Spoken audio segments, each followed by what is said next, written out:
Bismillahirrahmanirrahim. Assalamualaikum warahmatullahi wabarakatuh. Alhamdulillah. Allahumma sholli ala Muhammad wa ali Muhammad. Ikhwan dan akhwat yang dimuliakan Allah, alhamdulillah channel Ahlul Bait sekarang sedikit akan ada penampilan beda. Aneh akan datengin Ustadz atau Habib Asri dari Betawi. Itu insyaallah kita akan beramah tamah dengannya. Jangan lupa ya untuk mensupport dari channel ini, dan insya Allah kita akan membahas pembahasan yang menarik.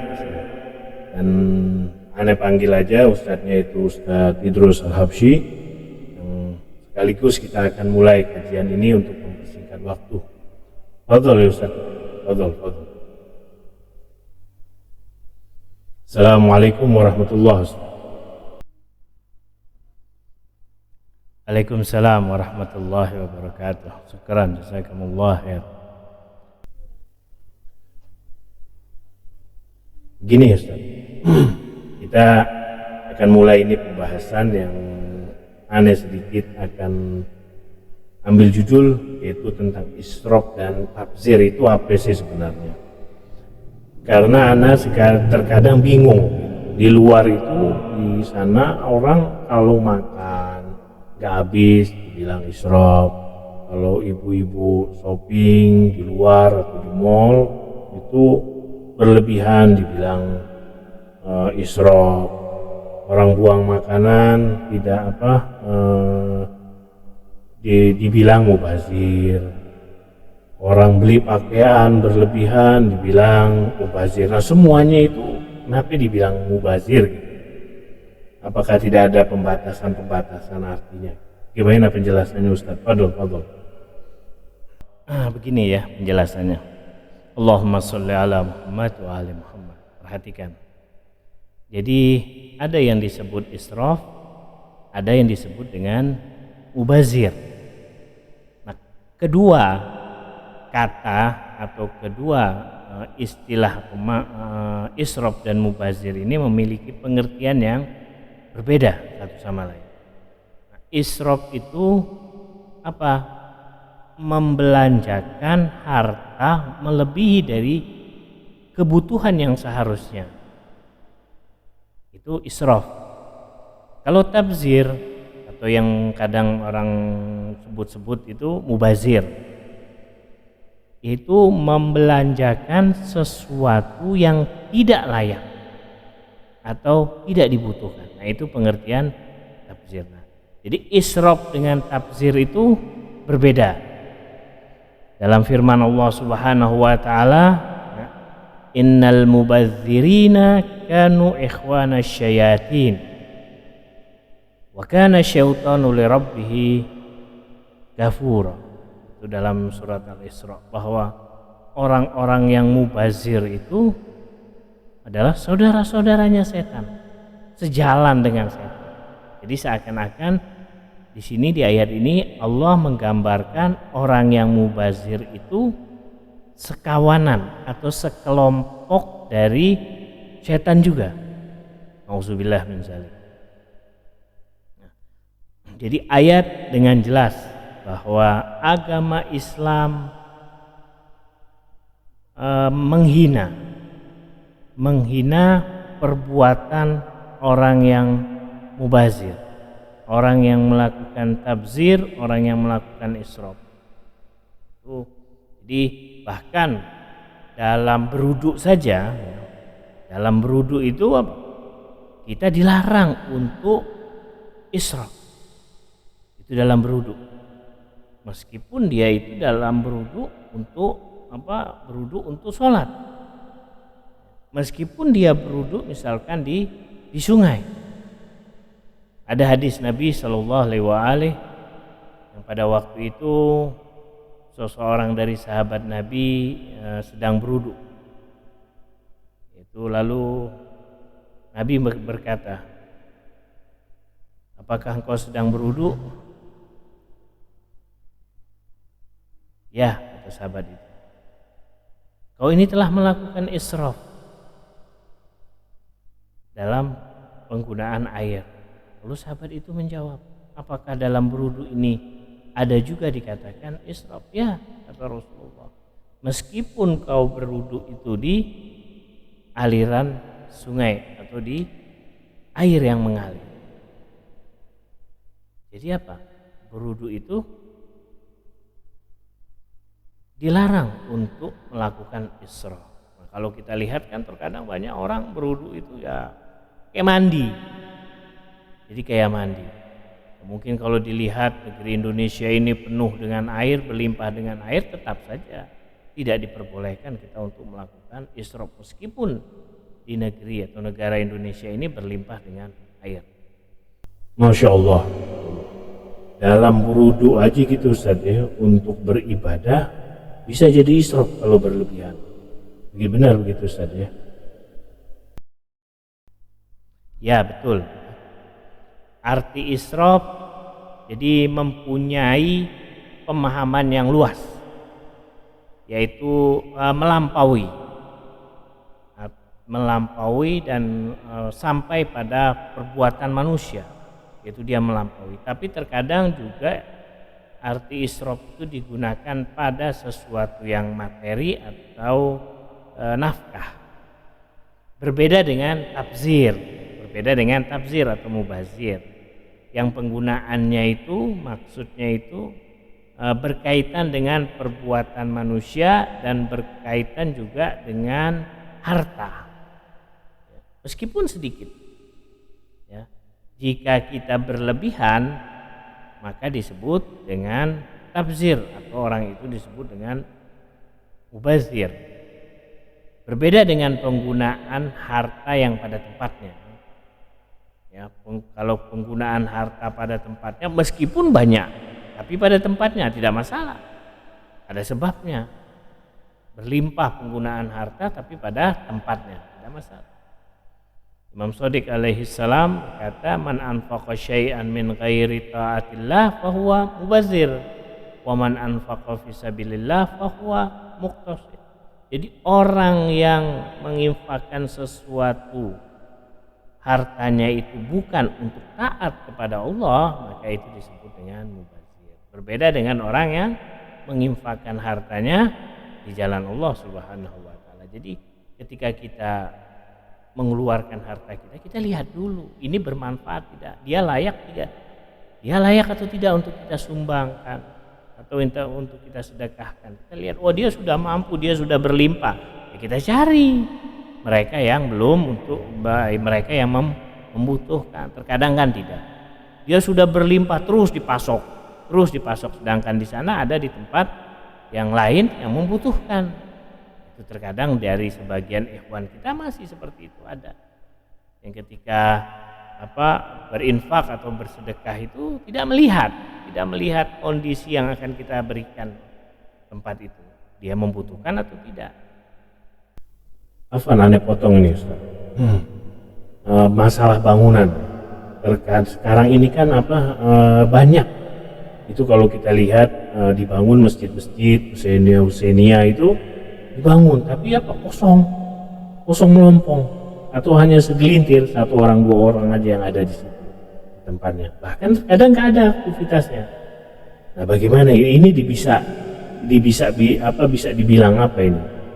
Ini kan terbengkalai gitu, seakan-akan mereka ini hanya yang penting itu bangun aja, jangan lihat itu yanfa atau mayanfa, bermanfaat atau tidak bermanfaat gitu. Padahal kan kalau kita lihat itu di luar masih banyak hal-hal yang lebih penting, lebih lagi untuk pendidikan. Betul penjelasannya. Nah gini ya, sebelum Ana jawab ini, Islam itu melarang keras perbuatan israf dan tabzir. Bukan berarti Islam itu mengekang atau membelenggu hak-hak orang untuk beraktivitas, untuk bersedekah. Bukan berarti Islam itu melarang manusia mengambil manfaat dari kelezatan dunia, tidak demikian. Tapi ingat, kita juga harus perhatikan ayat yang mengatakan wa kulu washrabu wa la tusrifu innahu la yuhibbul musrifin. Jangan kalian berlebihan dalam makan, dalam minum. Sesungguhnya Allah tidak menyukai orang yang israf. Makan dan minum sesuai dengan kebutuhan kita, sesuai dengan takaran kita.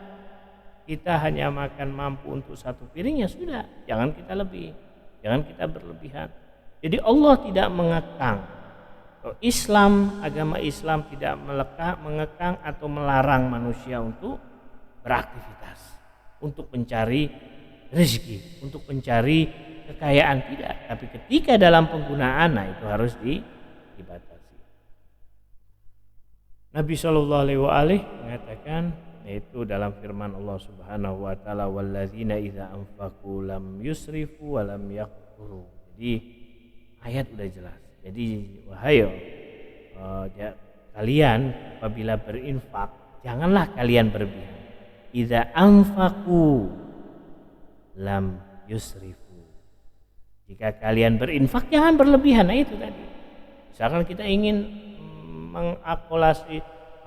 menginfakkan harta kita, mensedekahkan harta kita di tempat fulan. Kita lihat dia butuh atau tidak. Kalau dia sudah butuh dan berlimpah dan dia adalah mampu untuk menanggung sendiri beban acaranya dan lain sebagainya, ya sudah, kita cari infakkan atau sedekahkan harta kita kepada tempat yang memang membutuhkan. Jadi jangan berlebihan. Misalkan botol sudah penuh dengan air, kita terus tuang, air dia akan tumpah keluar, luber. Itu namanya berlebihan, israf. Tidak seperti itu Allah ketika memerintahkan atau menganjurkan hambanya untuk bersedekah, berinfak, tidak seperti itu. Jadi man a'ta fi ghairi haqqi faqad asraf. Orang yang memberikan dan bukan pada tempatnya dan itu adalah bukan haknya, dia telah melakukan israf. Wa man mana'a an haqqin faqad qatara. Jadi orang yang telah mencegah untuk sebenarnya dia layak untuk diberikan lalu tidak diberikan, berarti orang itu telah mengkebiri hak orang itu. Nauzubillah. Karena itu kita harus memahami agama ini, memahami agama ini dengan baik supaya kita tidak salah langkah. Tidak salah langkah dalam berjalan. Banyak di hewan kita ini yang banyak salah langkah dalam berjalan. Dalam mensedekahkan, menginfakkan hartanya itu salah, tidak pada tempat. Jadi begini ya.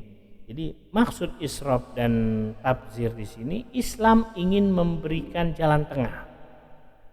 Apalagi berkaitan dengan harta kaum muslimin. Itu berkaitan dengan harta kaum muslimin ini. Maka mereka yang mempunyai tanggung jawab atau sebagai amil, tidak boleh dia israf atau tabzir dalam pengelolaan harta kaum muslimin itu.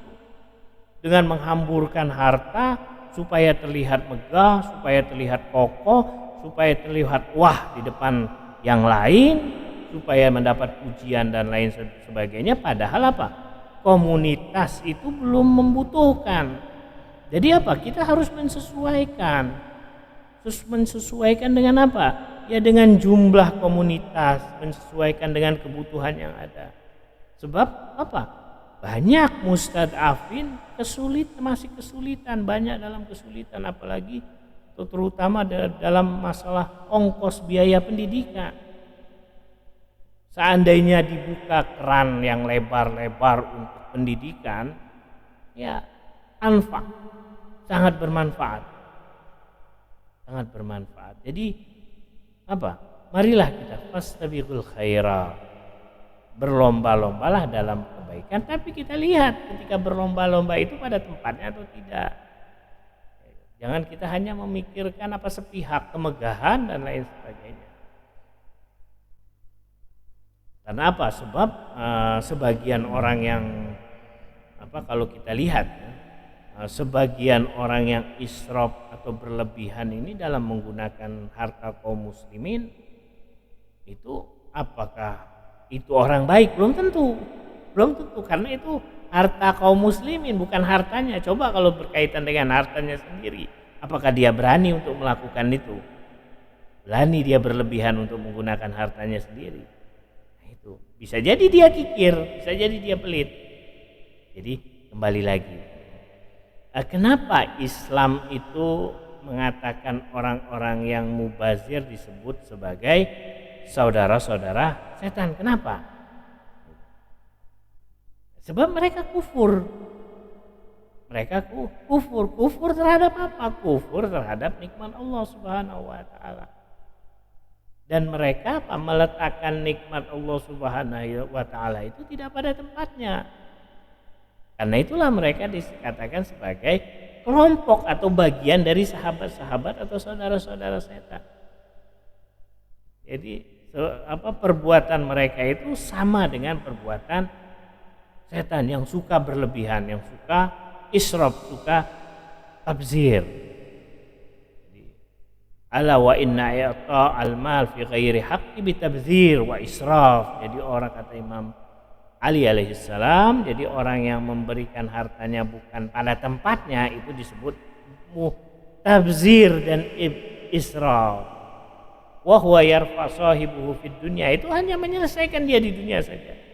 Wa yadha fil akhirah wa yukrimhu fin nasi wa yuhayyihu indallah. Jadi apa? Kita harus bersikap kita harus memahami agama ini dengan apa? Dengan baik. Kenapa? Supaya tidak salah langkah, salah jalan. Banyak dari ikhwan kita ini yang masih salah langkah dan salah jalan. Jadi mereka tidak memahami apa yang mereka lakukan itu ternyata tabzir dan israf. Afwan, satu lagi ini Ustaz, pertanyaan ya. Ini agak terganjel ini dalam dade. Nah, apa sih sebenarnya tanda-tanda orang israf itu? Apakah ada penjelasannya di dalam Al-Quran? Fadhol.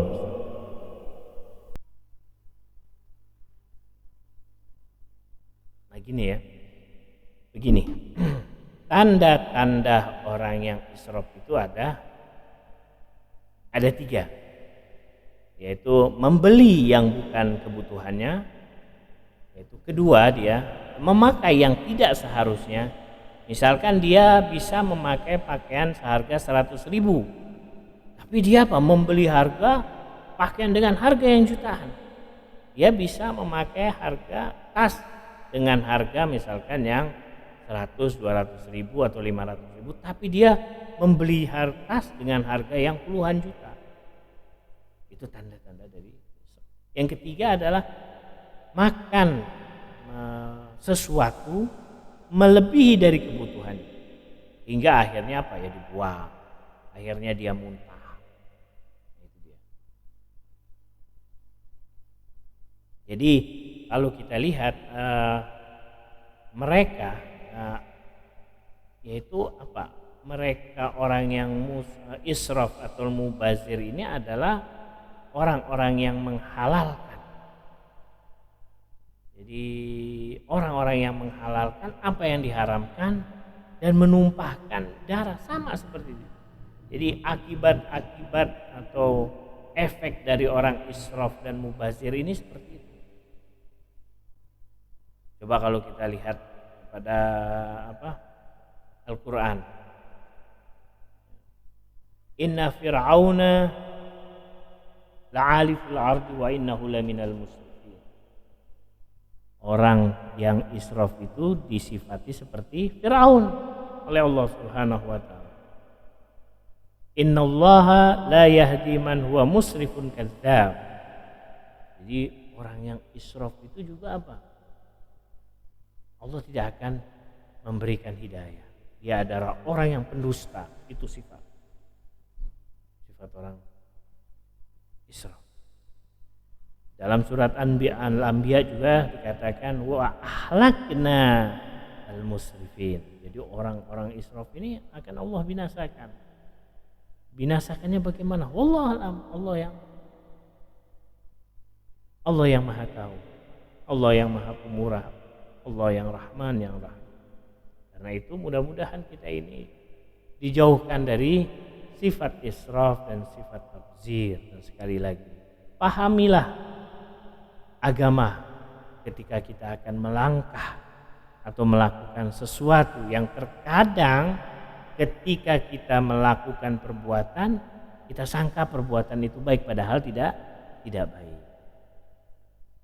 Ini saja mungkin yang bisa Ana sampaikan ya. Jadi kalau ada kesalahan atau kurang lebihnya Ana mohon maaf.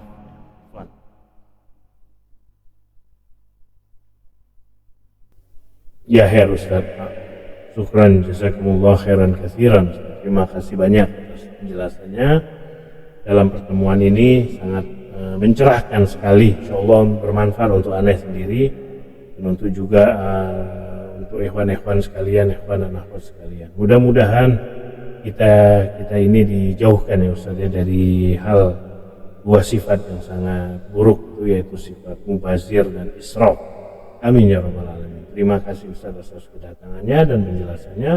Nanti insyaallah kita akan panggil lagi. Wabillahi taufiq wal hidayah. Wassalamualaikum warahmatullahi wabarakatuh.